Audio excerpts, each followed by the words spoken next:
ന്യൂനപക്ഷ ഭൂരിപക്ഷം എന്നുള്ളതല്ല.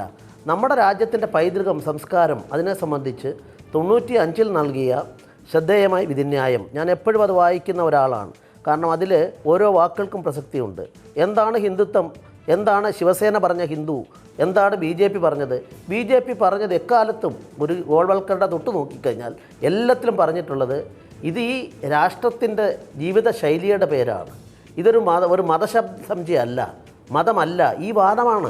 ഈ വാദം ഒരു ന്യൂനപക്ഷ ജഡ്ജി ഉൾപ്പെടുന്ന 3 അംഗ ബെഞ്ച് 95 അത് അംഗീകരിക്കുമ്പം അയോധ്യ പ്രശ്നമൊക്കെ നടന്നിട്ട് അതിൻ്റെ ഡിസംബറിലെ സംഭവത്തിനൊക്കെ ശേഷമുള്ള ഒരു കാര്യമാണ്, ആ പശ്ചാത്തലമാണ്.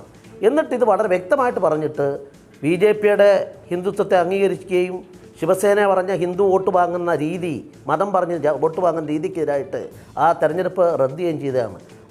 മാരാർ പറഞ്ഞതുപോലെയല്ല, ഇതേ വകുപ്പിൽ നിന്നാണ് അന്നത്തെ ആ വിധി ഇതുണ്ടായിട്ടുള്ളത്. പക്ഷേ 7 അംഗ ബെഞ്ചിന് മുമ്പാകെ ഇത് വന്ന അവസരത്തിൽ ഇതെടുക്കണമെന്ന് പറഞ്ഞപ്പോൾ ഇതിലെ ടേംസ് ഓഫ് റെഫറൻസ് ഇല്ല, അത് ഫൈനലായി തീർന്ന ഒരു കൺസെപ്റ്റാണ്. അത് കൂടുതൽ ബെഞ്ചിൽ വരണമെങ്കിൽ അതിൻ്റെ നടപടിയിൽ ആരെങ്കിലും ചലഞ്ച് ചെയ്ത് വരണം. അതുണ്ടായിട്ടില്ല. അപ്പോൾ പിന്നെ ഇങ്ങനെ നമ്മൾ വ്യാഖ്യാനിക്കുന്നത് ഈ മതേതരത്വം എന്നൊക്കെ പറഞ്ഞുകൊണ്ട് ആളുകളെ കപട മതേതരത്വം പ്രചരിപ്പിക്കുകയും ഭാവാത്മകമായ മതേതരത്വത്തെ അതിനെതിരായ സമീപനം സ്വീകരിക്കുകയാണ് ചെയ്യുന്നത്. എനിക്കൊരു കാര്യം പറയാനുള്ളത്, വേണു, ഈ നമ്മുടെ ഇന്ത്യ സ്വീകരിച്ചത്, ജവഹർലാൽ നെഹ്റുവിൻ്റെ കീഴിൽ ഇന്ത്യ സ്വീകരിച്ചത് ഈ ഭാവാത്മകമായിട്ട് മതം എന്തോ ഒരു നിഷിദ്ധമാണ്, മാറ്റി നിർത്തണം എന്നുള്ള വാദഗതിയുടെ അടിസ്ഥാനത്തിൽ ഗാന്ധിജി പോലും ഡെർട്ടെന്നാണ് വിളിച്ചത്. അപ്പോൾ അങ്ങനെ മതത്തിൻ്റെ നല്ല അംശം ഇതിലുണ്ടാകണം. അതേസമയത്ത് മതപരമായ അത് ഉപയോഗിച്ചുകൊണ്ടുള്ള രീതികൾ വരരുത്. അതിനൊരു അഡീഷണലായ ഒരു ഘടകം വന്നതോട് കൂടിയിട്ട് ഒരു ജഡ്ജ്മെൻറ്റ് ആവശ്യമില്ല. കാരണം 75-ൽ 42-ാം ഭരണഘടനാ ഭേദഗതിയിൽ മതേതരത്വം കൂടി അതിൽ കൂട്ടിച്ചേർത്തതോട് കൂടിയിട്ട് അതെല്ലാ പാർട്ടികളും, അല്ലാത്തൊരു പാർട്ടിക്ക് ഇന്ത്യയിൽ പ്രവർത്തിക്കാൻ സാധിക്കില്ല. അതുകൊണ്ട് നിയമസുരക്ഷ, ഒരു മതത്തിൻ്റെ പ്രത്യേക ഭരണകൂടം ഇന്ത്യയിൽ കൊണ്ടുവരുന്നതിന് ഒരിക്കലും ഇന്ത്യൻ ഭരണഘടന അനുസരിച്ച് സാധിക്കില്ല. അത് ബേസിക് സ്ട്രക്ചറിൻ്റെ ഭാഗമാണ്. അതുകൊണ്ട് ഈ ആശങ്കപ്പെടുന്ന ആളുകൾ വോട്ടിന് വേണ്ടിയിട്ട് രാഷ്ട്രീയമായിട്ട് സമുദായത്തെ ഉപയോഗിക്കാൻ ആളുകൾ, അല്ലെങ്കിൽ അതിൻ്റെ ഗുണഭോക്താക്കളായ ആൾക്കാരാണ് ഈ ആശങ്ക സൃഷ്ടിക്കുന്നത്. ഒരാശങ്കയ്ക്കും അടിസ്ഥാനമില്ല. ഇന്ത്യൻ ചരിത്രം തന്നെ അശോക ചക്രവർത്തി ഒഴിച്ചു നിർത്തിയാൽ മതഭരണകൂടം ഒരിക്കലും ഉണ്ടായിട്ടില്ല. ഒരു വാക്കുകൂടി എൻ്റെ പാർട്ടി സ്ഥാപിച്ച Shyama Prasad Mukherjee, it is alien to this country എന്നാണ് പറഞ്ഞത്. തിയോക്രാറ്റിക് സ്റ്റേറ്റ്, മറ്റ് 2 മതങ്ങളോടും ബന്ധപ്പെട്ട് തിയോക്രാറ്റിക് സ്റ്റേറ്റ് സങ്കല്പം എല്ലായിടത്തുമുണ്ട്. ഇത് വന്നാൽ ഇന്ത്യക്ക് ഭാവിയില്ല, ഇന്ത്യയുടെ പൈതൃക നിഷേധമെന്നാണ് ഞങ്ങൾ വിശ്വസിക്കുന്നത്. ഡോക്ടർ സെബാസ്റ്റ്യൻ പോൾ, ഈ ഹിന്ദുത്വത്തിൻ്റെ കാര്യത്തിൽ അനാവശ്യമായ ഒരു ആശങ്കയാണ് രൂപപ്പെടുന്നത് എന്ന് ശ്രീ PS ശ്രീധരൻപിള്ള പറയുന്നതിനോട് യോജിക്കുന്നുണ്ടോ? മാത്രമല്ല, സുപ്രീം കോടതി അത് പരിഗണിക്കാതെ ഒരു നീതി നിഷേധത്തിൻ്റെ തലത്തിലേക്കല്ല അതിനെ കൈകാര്യം ചെയ്തിരിക്കുന്നത് എന്ന് ശ്രീ രഞ്ജിത്ത് മാരാറൻ ചൂണ്ടിക്കാട്ടുകയുണ്ടായി. ഇത് അന്തിമമല്ലാത്തതുകൊണ്ട് നമ്മെ സംബന്ധിച്ച് പോംവഴികൾ അവസാനിച്ചു എന്നൊരു നിരാശയും വരേണ്ടതില്ല. അല്ല, എല്ലാം അവസാനിച്ചു എന്ന നിരാശയിലല്ല ഞങ്ങൾ സംസാരിക്കുന്നത്. ഇവിടെ ശ്രീധരൻപിള്ള പ്രകടിപ്പിക്കുന്ന സന്തോഷം തന്നെയാണ് ഞങ്ങളുടെ ആശങ്കയ്ക്ക് കാരണം. ഹിന്ദുത്വം എന്നത് ദേശീയതയുടെ ഭാഗമാണ്, അല്ലെങ്കിൽ അത് സംസ്കാരത്തിൻ്റെ ഭാഗമാണ്, അത് രാഷ്ട്രീയമല്ല. ഹിന്ദുത്വത്തിൻ്റെ പേരിൽ വോട്ട് ചോദിക്കുന്നതിൽ തെറ്റില്ല എന്നൊക്കെ സുപ്രീം കോടതി നേരത്തെ പറഞ്ഞിട്ടുള്ളപ്പോൾ അത് വളരെ സമാനാധീനായ ജസ്റ്റിസ് JS വർമ്മയുടെ വിധിയാണ് 1995-ലേത്. അപ്പോൾ അത് ഇപ്പോൾ പരിഗണിക്കാൻ കഴിയാത്ത 7 അംഗ ബെഞ്ചിനെ പരിഗണിക്കാൻ കഴിയാതെ പോയത് അത് സാങ്കേതികമായ കാരണങ്ങളാണ് എന്ന് പറയുന്നു. ഇനി എന്തെങ്കിലും ഒരിക്കലും ആ സാങ്കേതിക കാരണത്തെ അതിജീവിച്ചുകൊണ്ട് ഒരു പരിശോധന ഉണ്ടായിക്കൂടാ എന്നില്ല. പക്ഷേ ഇപ്പോൾ നമ്മൾ ചർച്ച ചെയ്യുന്നത് നമ്മുടെ മുന്നിൽ സുപ്രീം കോടതിയിൽ നിന്ന് അസാധാരണമായാണ് ഈ 7 അംഗ ബെഞ്ച് ഉണ്ടാകുന്നത്. ആ 7 അംഗ ബെഞ്ചിലെ 4 ജഡ്ജിമാർ ചേർന്ന് നൽകിയിരിക്കുന്ന ഒരു വിധിയെക്കുറിച്ചാണ് നമ്മൾ ചർച്ച നടത്തിക്കൊണ്ടിരിക്കുന്നത്. അത് നമ്മുടെ ജനാധിപത്യത്തെ സംബന്ധിച്ച് വളരെ പ്രധാനപ്പെട്ട പരാമർശങ്ങൾ അടങ്ങുന്ന ഒരു വിധിയാണത്. ഇവിടെ ഇപ്പോൾ മതവികാരങ്ങളെ അടിസ്ഥാനമാക്കി വോട്ട് ചോദിക്കുന്നത് തടയണം എന്നുണ്ടെങ്കിൽ അതിന് നാട്ടിൽ ഇപ്പോൾ തന്നെ നിയമമുണ്ട്.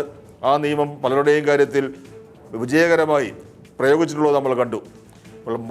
മദർ തെരേസയുടേതായി ചേർന്ന് നിന്നുകൊണ്ടൊരു ഫോട്ടോ പരസ്യപ്പെടുത്തിയാൽ അത് തെരഞ്ഞെടുപ്പിനെ സംബന്ധിച്ച് കുറ്റകരമാകുന്ന, സ്ഥാനാർത്ഥിയെ അയോഗ്യനാക്കുന്ന നിയമമാണ്, അല്ലെങ്കിൽ ആ രീതിയിലാണ് ഇത് വ്യാഖ്യാനിക്കപ്പെട്ടത്. അവിടെയാണ് ആശങ്ക. അവിടെ ഏത് നിയമത്തെയും ഏത് രീതിയിലും വ്യാഖ്യാനിക്കാം. ഒരാൾ മദർ തെരേസയുടെ ആരാധകനായാൽ അതങ്ങനെ അയോഗ്യതയാകുന്നത്, ഇപ്പുറത്ത് അമൃതാനന്ദമയിയുടെ ആരാധകനായാൽ അത് അയോഗ്യത അല്ലാതാകുന്നത് എങ്ങനെ? അപ്പോൾ ഇങ്ങനെയുള്ള ആശങ്കകൾ ഒരു വലിയ വിഭാഗം ജനങ്ങൾക്കിടയിൽ ഉണ്ടാകത്തക്ക രീതിയിൽ ഒരു വിധി സുപ്രീം കോടതി ഈ വിഷയത്തിൽ നൽകാൻ പാടില്ലായിരുന്നു. 7 അംഗ ബെഞ്ചിനെ ഒരു ജോലി ഏൽപ്പിക്കുമ്പോൾ സാങ്കേതികത്വം മാറ്റിവെച്ചുകൊണ്ട് ജസ്റ്റിസ് വർമ്മയുടെ വിധി ഉൾപ്പെടെയുള്ള കാര്യങ്ങൾ ആ ബെഞ്ച് പരിഗണിക്കേണ്ടതായിരുന്നു. അങ്ങനെ ഒരു ന്യൂനത ഇല്ലാത്ത ഒരു വിധി ഉണ്ടായിരുന്നെങ്കിൽ അത് നമുക്കും നമ്മുടെ ജനാധിപത്യത്തിനും നമ്മുടെ തെരഞ്ഞെടുപ്പ് പ്രക്രിയയ്ക്കും ഗുണകരമാകുമായിരുന്നു. ശ്രീ ഹമീദ് ചേന്ദമംഗലൂർ, താങ്കൾ പറഞ്ഞ ഒരു പ്രശ്ന പരിസരമല്ലല്ലോ ഇത്തരം വിഷയങ്ങളിൽ ഉള്ളത്. താങ്കൾ പറയുന്നതൊരു നല്ല ദർശനമാണ്. പക്ഷേ പൊതുജീവിതത്തിൽ ഇത്തരം കാര്യങ്ങൾ ഇടപെടൽ നടത്തുമ്പോൾ അത് താങ്കൾ സൂചിപ്പിക്കുന്ന പോലെ ചില ഘട്ടങ്ങളിൽ ഭൂരിപക്ഷ മതത്തിന്, ചിലപ്പോൾ ന്യൂനപക്ഷ മതത്തിനൊക്കെ മേൽക്കൈ കിട്ടുന്ന സ്വഭാവത്തിലായി ചുരുങ്ങിപ്പോകുന്നുണ്ട്. അതിനേക്കാളൊക്കെ അപ്പുറം നിൽക്കുന്ന ഒരു കാഴ്ചപ്പാടോടെ സുപ്രീം കോടതിയുടെ ഈ വിധി നടന്നാൽ നന്ന് എന്ന ചിന്തയും നല്ലതാണ്. പക്ഷേ ഈ വിധികളൊക്കെ യാദൃച്ഛികമല്ലല്ലോ സാർ. ഇപ്പോൾ ജസ്റ്റിസ് JS വർമ്മയുടെ വിധി യാദൃച്ഛികമല്ല. First Hindu state will be established in Maharashtra did not amount to appeal or ground of religion എന്നാണ് ആ 3 അംഗ ബെഞ്ചിൻ്റെ വിധി പ്രസ്താവം. ഇത് ഈ മനോഹർ ജോഷി പ്രഖ്യാപിക്കുന്നത് യാദൃച്ഛികമായിട്ടല്ല. ശ്രീ ശ്രീധരൻപിള്ള ചൂണ്ടിക്കാട്ടുന്ന ഒരു ചരിത്ര പശ്ചാത്തലമുണ്ട്.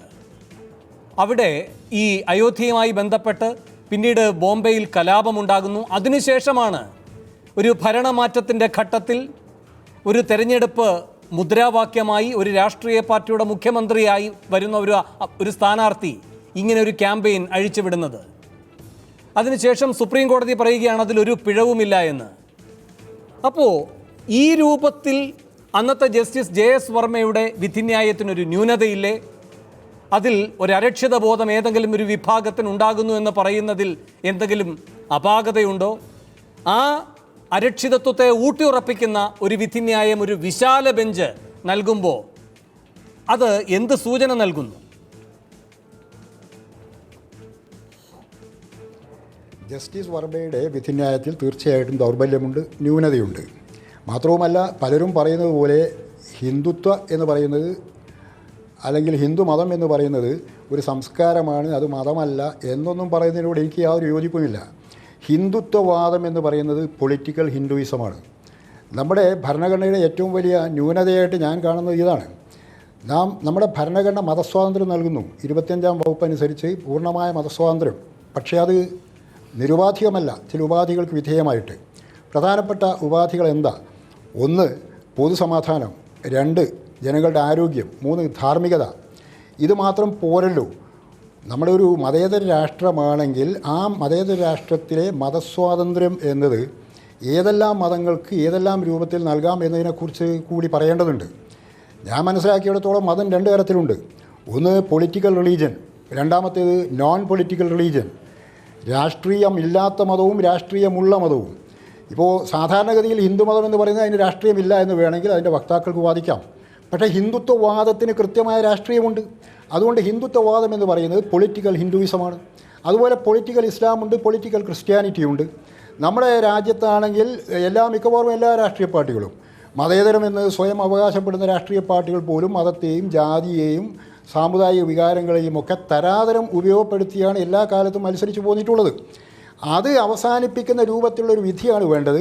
പക്ഷേ ഇവിടെ സൂചിപ്പിക്കപ്പെട്ടതുപോലെ ജസ്റ്റിസ് വർമ്മ 95-ൽ ജസ്റ്റിസ് വർമ്മയുടെ ആ വിധിയിൽ പറയുന്ന കാര്യത്തിലേക്ക് ഒന്നും കടക്കാതെ ഇങ്ങനെ പറയുമ്പോൾ തീർച്ചയായിട്ടും മറുഭാഗത്തിന് ആശങ്കയുണ്ടാകുന്ന അവസ്ഥയുണ്ട്. അതില്ല എന്ന് പറയുന്നില്ല.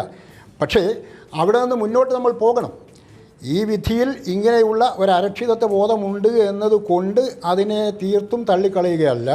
നമ്മുടെ രാഷ്ട്രീയത്തിൽ നിന്ന് മതത്തെയും, അതായത് രാഷ്ട്രീയത്തിൽ നിന്ന് മാത്രമല്ല, നമ്മുടെ ഭരണത്തിൽ നിന്ന്, വിദ്യാഭ്യാസത്തിൽ നിന്ന്, നമ്മുടെ സാമൂഹികമായ സ്ഥാപനങ്ങളിൽ നിന്ന്, നമ്മുടെ നിയമങ്ങളിൽ നിന്ന് മതത്തെ മാറ്റി നിർത്തുന്ന, ജാതിയെ മാറ്റി നിർത്തുന്ന സംവിധാനമാണ് രാജ്യത്തിന് ആവശ്യം. അതിനുള്ള ഒരു ചുവടുവെപ്പായിട്ട് ഈ വിധിയെ ഏതെങ്കിലും രൂപത്തിൽ ഉപയോഗപ്പെടുത്താൻ സാധിക്കുമോ എന്ന് അന്വേഷിക്കണം എന്നാണ് ഞാൻ പറയുന്നത്. ശരി, അഡ്വക്കേറ്റ് രഞ്ജിത്ത് മാരാർ, എന്തായാലും ജനപ്രാതിനിധ്യ നിയമം, തെരഞ്ഞെടുപ്പ് ഘട്ടം, ഇതൊക്കെയാണല്ലോ സുപ്രീം കോടതിയുടെ പരിഗണനാ വിഷയമായിരുന്നത്. ഞാൻ ഈ നേരത്തെ പറഞ്ഞ ഒരു വാചകം, ആദ്യത്തെ ഹിന്ദു സ്റ്റേറ്റ് എന്ന് പറഞ്ഞാൽ അതിൻ്റെ അർത്ഥം എന്താണ്? തെരഞ്ഞെടുപ്പ് പ്രക്രിയയിൽ ഭാഗഭാക്കായിക്കൊണ്ടാണ് പറയുന്നത് ആദ്യത്തെ ഹിന്ദു സ്റ്റേറ്റ് ഉണ്ടാക്കാൻ പോകുന്നുവെന്ന്. അപ്പോൾ പങ്കാളിയാകുന്ന പ്രക്രിയയുടെ സത്തയുമായി ഏതെങ്കിലും തരത്തിൽ യോജിക്കുന്ന ഒന്നാണോ ഈ പ്രഖ്യാപനം? 2, എസ്റ്റാബ്ലിഷ് ചെയ്യുമെന്നാണ് പറയുന്നത്, ഇലക്ട് ചെയ്യപ്പെടുമെന്നല്ല പറയുന്നത്. ഇതിനൊക്കെ സാധൂകരണം കൊടുക്കുകയാണ് ചീഫ് ജസ്റ്റിസ് അടങ്ങിയ ഒരു ബെഞ്ച്. അതും ഇത്ര കലാപങ്ങളും അതിൻ്റെ ഭാഗമായി അരക്ഷിതാവസ്ഥയും ഉണ്ടായ ഒരു സാമൂഹ്യ രാഷ്ട്രീയ പശ്ചാത്തലത്തിൽ. അതിനെ അതേ രൂപത്തിൽ തന്നെ ഉന്നമിപ്പിക്കുന്ന ഒരു നീതിബോധമാണ് ഈ വാചകമായി വരുന്നത്. അതിൽ ഇനി തൊടാൻ കഴിയില്ല, അല്ലെങ്കിൽ ഇപ്പോൾ തൊടാൻ കഴിയില്ല. ഇനി ആരെങ്കിലും അത് ഉന്നയിച്ചാൽ പോലും സാങ്കേതികമായി ഞങ്ങൾക്കിപ്പോൾ അങ്ങോട്ട് കടക്കേണ്ടതില്ല, അത് തീർപ്പ് കൽപ്പിക്കപ്പെട്ടതാണ് എന്നെങ്ങനെയാണ് പറയാൻ കഴിയുക? കൈകാര്യം ചെയ്ത വിഷയം ജനപ്രാതിനിധ്യ നിയമവും തെരഞ്ഞെടുപ്പ് പ്രക്രിയയും ഒക്കെയാണ്. അതിൽ വേണുഭായ്, അതിലുള്ള ഒരു പ്രശ്നം എന്താണെന്ന് വെച്ച് കഴിഞ്ഞാൽ, അന്നത്തെ ഈ ഹിസ് എന്നുള്ള വേർഡ് സെക്ഷൻ 123(3) ഹിസ് എന്നുള്ള വേർഡാണ് ഇന്ന് ഇന്റർപ്രറ്റ് ചെയ്തിട്ട് സുപ്രീം കോടതി ഹിസ് എന്ന് പറയുന്നത് അതിലേക്ക് വരാം. പക്ഷേ 95-ൽ തീർപ്പാക്കിയത് ഞങ്ങൾ തൊടില്ല എന്ന് പറഞ്ഞത് എന്തുകൊണ്ട്? 95-ലെ ജഡ്ജ്മെന്റിനെ ഞാൻ ജസ്റ്റിഫൈ ചെയ്യുന്നില്ല, എൻ്റെ പേഴ്സണൽ ഒപ്പീനിയൻ, അല്ലെങ്കിൽ ഞാൻ അത് ജസ്റ്റിഫൈ ചെയ്യുന്നില്ല. ബട്ട് ആസ് ഓൺ ദി ഇന്നത്തെ ദിവസത്തിൽ ആ ലോ സ്റ്റാൻഡ് ചെയ്യുന്നുണ്ട്. ഈ ലോയിനെ ഇന്ന് സുപ്രീം കോടതി പറഞ്ഞ ജഡ്ജ്മെൻറ്റിന് അന്ന് പറഞ്ഞ ഇൻ്റർപ്രിട്ടേഷൻ ഹിസ് എന്ന് പറയുന്നത് കാൻഡിഡേറ്റിൻ്റെ സ്വന്തം എന്നുള്ള കണക്കായിരുന്നു അന്ന് പറഞ്ഞത്. അതിന്ന് മാറി. ഇന്ന് 7 ജഡ്ജസ് പറഞ്ഞു അത് അങ്ങനെയല്ല, അത് ഏത് റിലീജിയൻ ആണെന്ന് പറഞ്ഞു. ഇനി ഹിന്ദുത്വനെ ഇൻ്റർപ്രിറ്റ് ചെയ്യാനുള്ള ചാൻസസ്, ഹിന്ദുയിസത്തിനെ അല്ലെങ്കിൽ ആ സ്റ്റേറ്റ്മെൻറ്റ് മുരളി മനോഹർ ജോഷി